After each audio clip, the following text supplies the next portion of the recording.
Quero convidá-los a abrir a Bíblia na primeira carta de Pedro. Você já leu sua Bíblia hoje? Já? Parabéns. Se ainda não perca mais tempo. Primeira carta de Pedro, capítulo 5.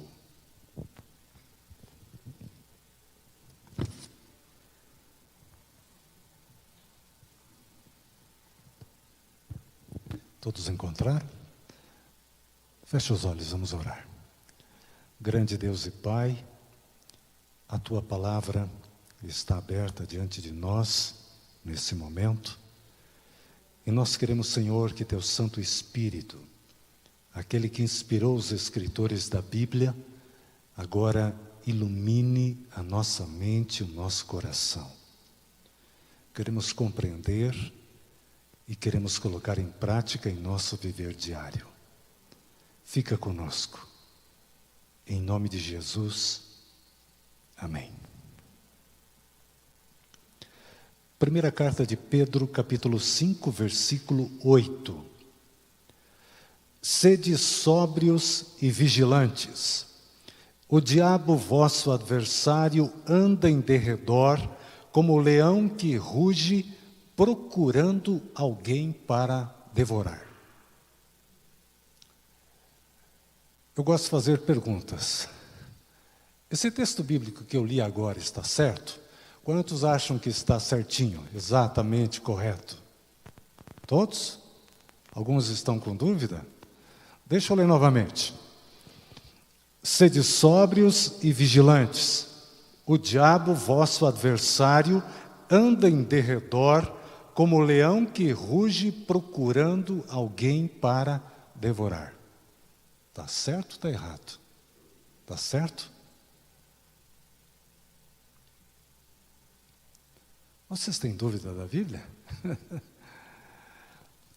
Uma pessoa que entenda um pouco de leões pode pegar esse verso aqui e colocar você contra a parede.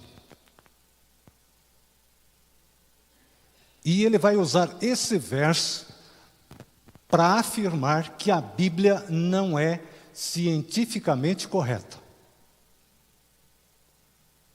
Por uma razão bem simples. Os felinos, quando eles estão à espreita de sua presa, eles não fazem nenhum tipo de ruído. Você já viu um gato caçar um rato? Como é que o gato faz? Enxerga o rato e começa a miar. Né? É assim que ele faz? Miau, miau, vou pegar você. É assim que faz o gato? Não. Lá em casa, nós sempre tivemos gatos, quando era menino. E eu lembro, nós tínhamos uma gata grande, com pelo amarelo, muito bonita. Um dia, depois de uma chuva de verão, já era finalzinho do dia, deu aquela pancada de chuva, o quintal lá de casa, com toda aquela terra vermelha, encheu de poças d'água, e um João de Barro resolveu aterrissar por ali para tomar um banho.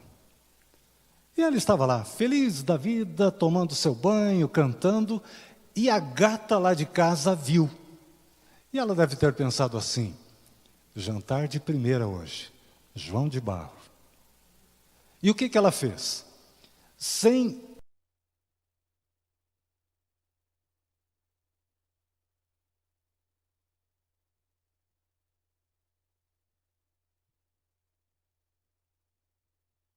do Paraná, a terra vermelha, quando você coloca um tênis branco, ele nunca mais será branco. Nunca mais.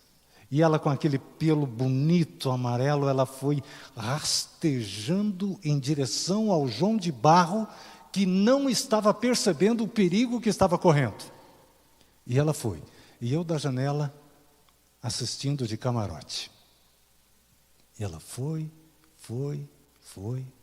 E o João de Barro estava olhando para o outro lado, não percebeu. Então ela preparou o bote. Ela arcou o corpo para dar o salto no João de Barro. E ela foi. Quando ela foi, eu disse: não!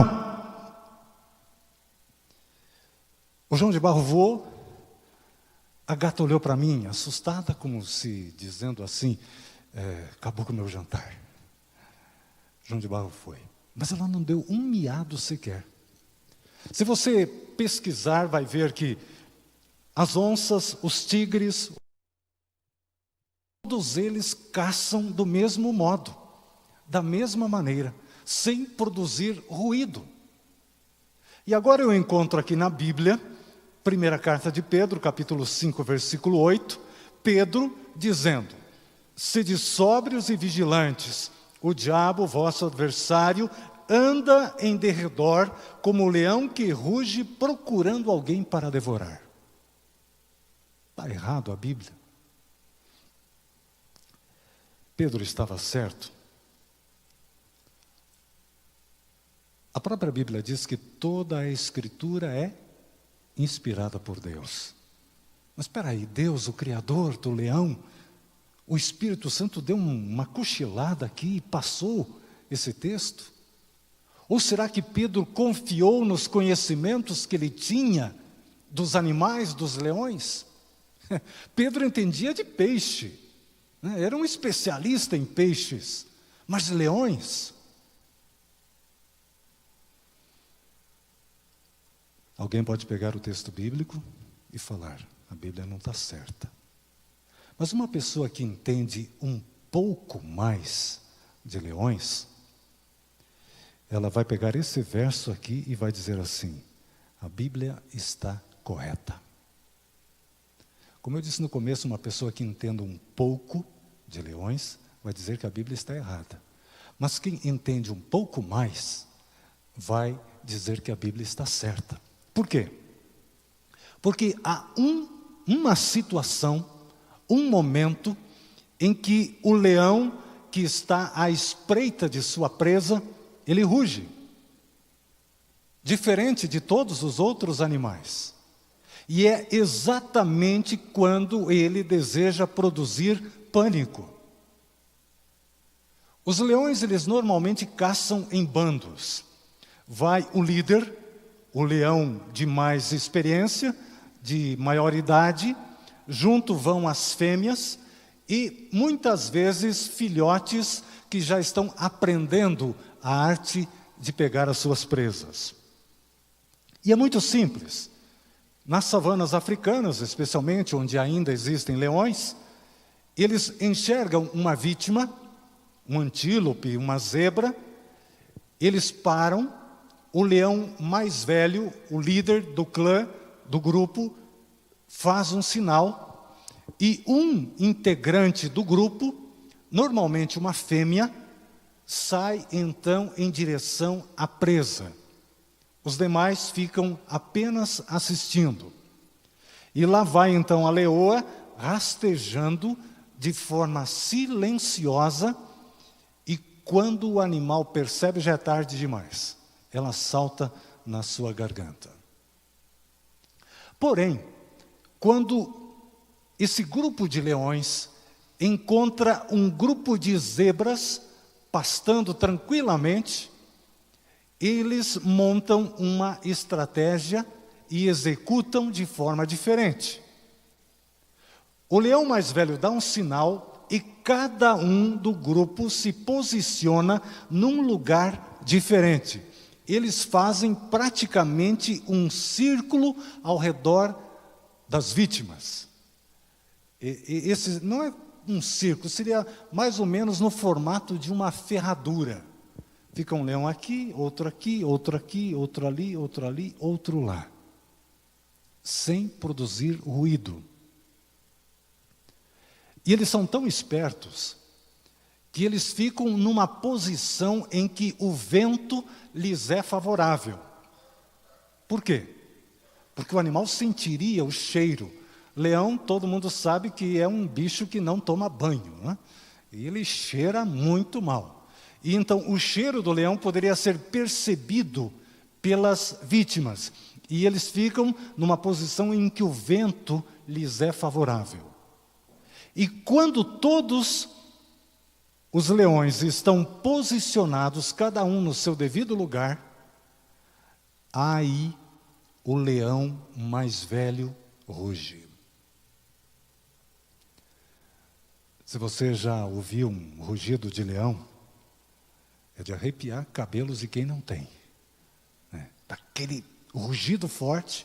E o que acontece com o grupo de animais que estava ali pastando tranquilamente? Foge um para cá, outro para lá, outro para cá, e lá tem um leão esperando, aqui tem um, aqui tem outro, aqui tem outro, aqui tem outro. Os pesquisadores perceberam que normalmente os animais do grupo que não são mortos ou que conseguem escapar são aqueles que permanecem juntos. Na África, os primeiros colonizadores, eles tiveram muitos problemas com os leões. Então, à noite, eles prendiam o gado, as vacas, os bois, em lugares bem rústicos. Eles faziam uma cerca grande com troncos de árvore, moirões, fincavam no chão, bem firmes, colocavam galhos de espinho pelo lado de fora e também pelo lado de dentro. E à noite, os animais, o gado ficava ali protegido dos leões.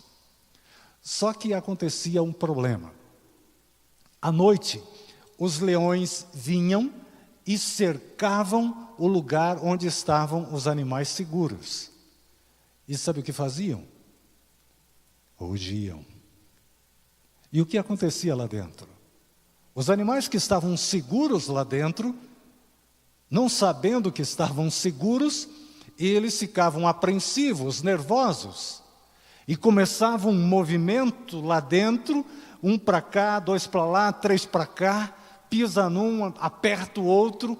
O desespero tomava conta dos animais dentro do aprisco, e muitas vezes, na tentativa louca de salvar a própria vida, eles empurravam, iam todos contra a parede, o muro que os protegia, derrubavam e saíam em disparada.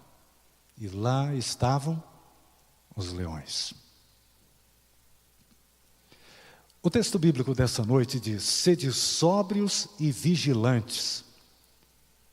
O diabo, vosso adversário, anda em derredor como o leão que ruge procurando alguém para devorar. Primeira verdade que devemos levar para casa ou lembrar sempre: nós temos um inimigo que não dorme, um inimigo vencido na cruz do Calvário por Jesus, mas que mesmo assim continua incomodando os filhos de Deus. Já que ele não consegue atingir a Deus, ele tenta atingir os filhos de Deus. Mas não estamos sozinhos nessa luta contra esse leão que ruge. Deus colocou ao redor de seu povo, ao meu redor, ao seu redor, ao nosso redor, um muro de proteção, que nos livra e nos guarda do leão que ruge. Muro de proteção. A palavra de Deus, por exemplo, a Bíblia não é uma proteção? Escondi a tua palavra no meu coração para não pecar contra ti. Tem muita gente que tem a Bíblia em casa, aquelas Bíblias grandes, lá numa mesinha no canto da sala, aberta no Salmo 91. Vem um temporal à noite, um problema, é um amuleto. A Bíblia é simplesmente um amuleto. E você pega naquela Bíblia, vê que as páginas estão amarelecidas, empoeiradas. Apenas um amuleto. Você tem usado de que forma a palavra de Deus? Apenas como um amuleto? Você lembra da Bíblia quando as coisas não vão bem? Quando você recebe uma notícia ruim? Quando você descobre que você tem uma doença complicada? Você lembra de Deus quando as coisas desandaram? Quando você já tentou tudo e não restou mais nada? A palavra de Deus é uma proteção, mas é uma proteção para quem usa. Para quem usa. O que mais Deus coloca para nos proteger? As promessas. Eu diria, as promessas incríveis que tem na palavra. São inúmeras. Alguém um dia contou e eu não conferi, mas diz que tem na Bíblia 365 vezes a expressão não temas, ou o equivalente não tenha medo. Uma para cada dia do ano. As promessas de Deus. Eis que estou contigo, não temas. Você é meu. Quando você passar pelas águas, você não vai afundar. Quando você passar pelo fogo, você não vai se queimar. Isaías 43. Minhas promessas preferidas estão ali. Promessas, advertências. Eu não aguento ficar aqui dentro. É muita restrição. Não faça isso, não faça aquilo. Por que isso? Por que aquilo? Vou saltar. E salta para o abismo. A lei de Deus não é uma proteção também? Também. Tem gente que olha para a lei de Deus e acha que a lei de Deus é uma lista de nãos. Mesmo que boa parte dos mandamentos comece com um não, na verdade a lei de Deus é uma proteção para o ser humano. Quando Deus diz, não terás outros deuses diante de mim, Deus não está me proibindo de fazer uma coisa boa. Deus está me protegendo. Ele está dizendo, confie em mim. Não adianta você fazer do dinheiro, do diploma, do conhecimento, das coisas que você tem, seu Deus. Porque um dia essas coisas não poderão socorrer você. Eu sou teu Deus. Não faça de coisas deuses. Não faça de pessoas deuses. Se você pegar cada um dos mandamentos, você vai ver que Deus está protegendo você. Quando Deus diz, por exemplo, não matarás, Deus não está me proibindo de fazer uma coisa boa como se matar fosse uma coisa boa. Deus está me protegendo. Deus está dizendo, não vale a pena matar. Você vai ter que fugir da polícia, um dia você vai ser pego, vai ser julgado, vai para a júri, vai passar vergonha no tribunal. Não vale a pena. Eu lembro, eu tinha 20 anos de idade, e um dia bateu lá em casa o oficial de justiça da comarca de Tenente Portela. E eu levei um susto.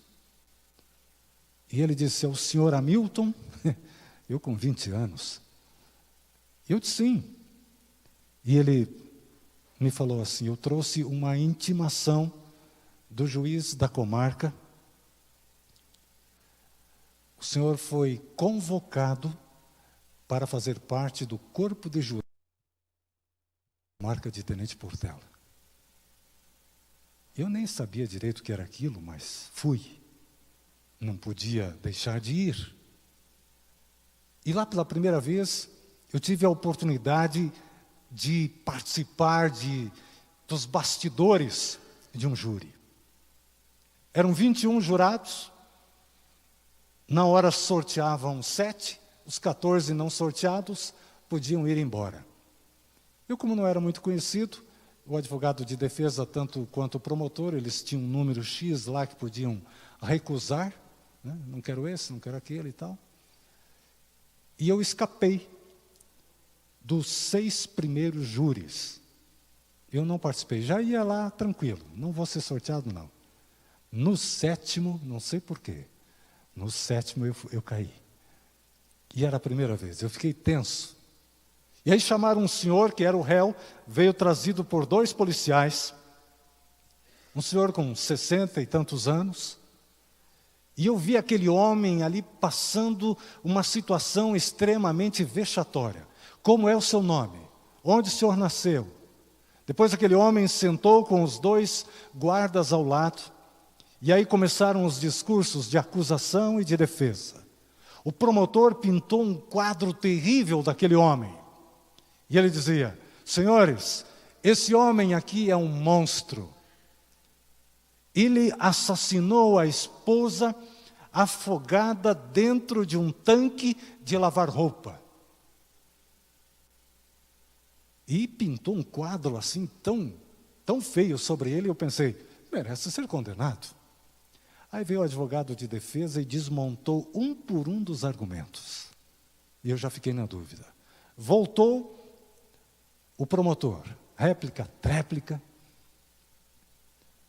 E eu fiquei pensando, Senhor, obrigado, porque eu não sou o réu. Sou apenas o jurado. Quando Deus diz não matarás, Deus está me protegendo.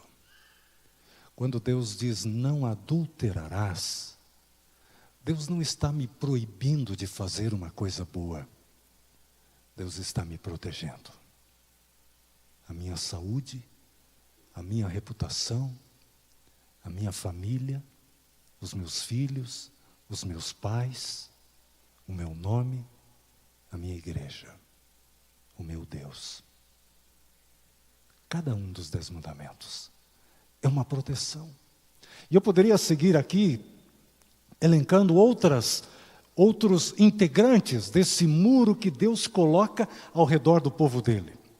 Porém, eu quero considerar outro detalhe importante. Mesmo tendo todo esse muro protegendo o cristão, o leão continua rugindo. Ele ruge. Brame a fim de causar pânico e alarme. Ele deseja causar confusão, trazer desunião, nos levar ao desânimo. Ele quer nos separar da família espiritual.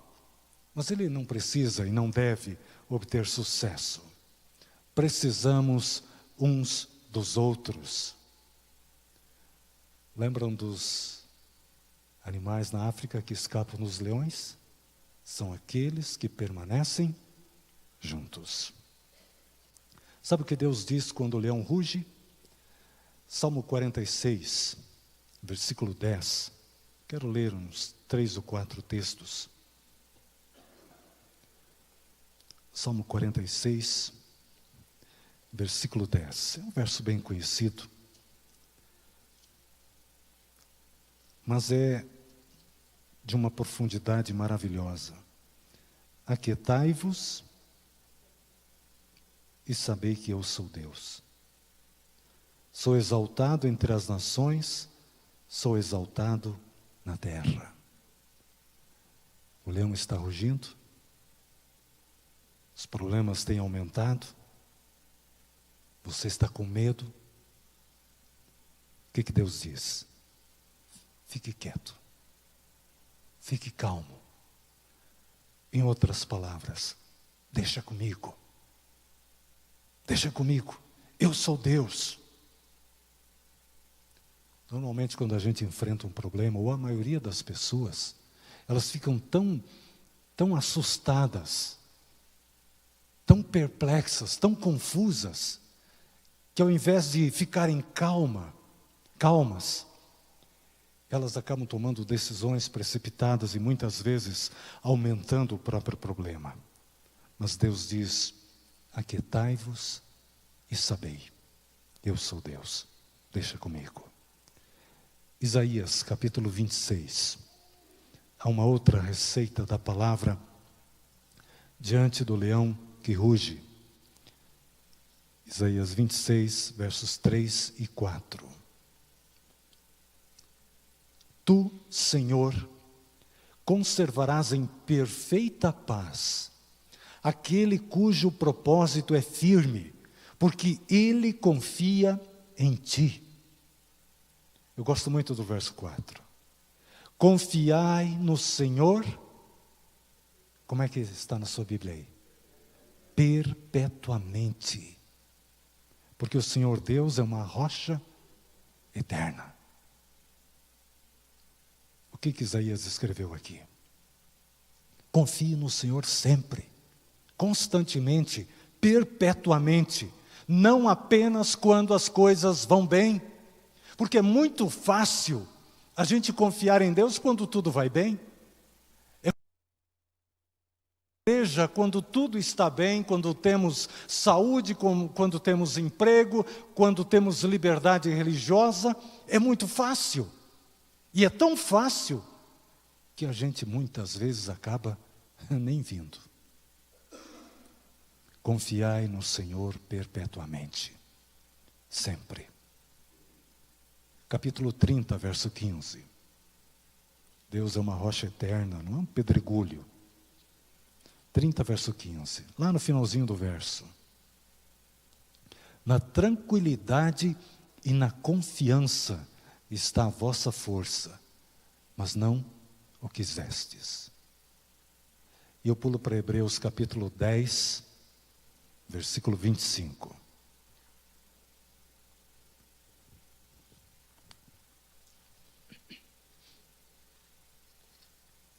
Hebreus 10, 25.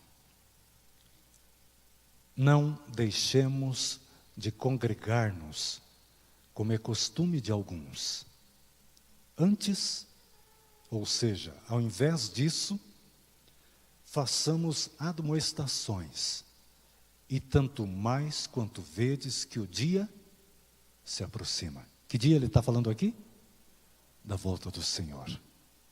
Já na época do apóstolo, as pessoas, por N razões, deixavam de se congregar, deixavam de ir à igreja. E Paulo escreve, não façam isso. Ao invés disso, admoestem-se uns aos outros, animem-se uns aos outros, fortaleçam-se. Sabe, irmãos, é na igreja, nesse lugar aqui, com pessoas cheias de defeito, que nós conseguimos forças para vencer. Aqui não é um lugar de santos, mas de pecadores. Aqui é um hospital. E quantos deixam de vir à igreja por razões bobas, como por exemplo, eu não vou lá porque o culto não me agrada. Mas o culto é para agradar você ou agradar a Deus? Não, lá tem muito hipócrita. Eu fui lá, ninguém me viu. Ficaram cochichando, me olhando de alto a baixo. E aí vão elencando razões para não vir à igreja. Não deixe de congregar, como é costume de alguns. Pelo contrário, façam admoestações, ajudem-se uns aos outros. Eu quero terminar lendo o verso 23, do mesmo capítulo 10. Guardemos firme a confissão da esperança, sem vacilar. Pois quem fez a promessa é fiel. Leve para casa essa certeza. Um dia você confessou a Jesus como Salvador pessoal. Um dia você o aceitou. Um dia você entregou a Ele a sua vida, o seu passado, o seu presente e o seu futuro. Segure firme a confissão. Não solte. Não solte, não desanime. Siga em frente. O leão está rugindo. Deixa que ruja. Ele tem colocado armadilhas no seu caminho. Deixa que coloque. Não preste atenção no inimigo vencido, derrotado. Confie em Cristo. A vitória dele é a sua vitória. É a minha vitória. É a nossa vitória. Fique dentro do aprisco. Confie na palavra. Não troque nada pela salvação. Eu lembro de uma historinha que eu ouvi de um pregador quando era menino. Ele disse de um irmão da igreja que não queria mais vir à igreja, e o pastor foi visitá-lo. Durante a semana foi lá no seu trabalho. Era um ferreiro, uma profissão em extinção. E eu sei como é o trabalho de um ferreiro, porque na frente de casa tinha uma ferraria e era um irmão da igreja. Era um ancião da igreja. Mas não era esse o irmão da história. E aquele pastor chegou lá no trabalho do ferreiro, começou a conversar com ele sobre amenidades, outros assuntos, não foi direto ao ponto, como não deveria ter ido mesmo. E de repente o pastor pegou uma tenaz. Tenaz é uma ferramenta do ferreiro, é um gancho de ferro, tipo um pegador de macarrão, né? Foi lá na fornalha, onde lá estavam muitas brasas, o fogo estava quente, e ele pega uma daquelas brasas, vem e coloca em cima da bigorna. A bigorna é a base de ferro, onde o ferreiro malha o ferro, onde ele molda o ferro quente. O pastor foi lá, pegou a brasa, colocou em cima da bigorna gelada e continuaram conversando. De repente, aquela brasa que estava junto com as outras lá, pegando fogo, quente, ela começou a esfriar sozinha em cima da bigorna. O pastor não falou nada. Aquele irmão que era esperto, ele entendeu a lição. Ele disse: pastor, eu entendi. Enquanto eu estiver com os meus irmãos, eu vou estar pegando fogo. Mas sozinho, eu vou apagar. E apaga, irmãos. Apaga. Apaga. Eu preciso de você, você precisa de mim. Nós precisamos uns dos outros. Eu gosto muito dos momentos da escola sabatina, quando a gente tem a oportunidade de fazer os pedidos de oração. Às vezes você vai tão cansado para a igreja, com tantos problemas, e você ouve ao seu lado alguém contando as lutas que ele está passando. E você percebe que a luta do seu irmão é muito maior do que a sua. Nós precisamos uns dos outros. Tem um leão que ruge por aí. Deixa rugir. A vitória é sua em Cristo Jesus.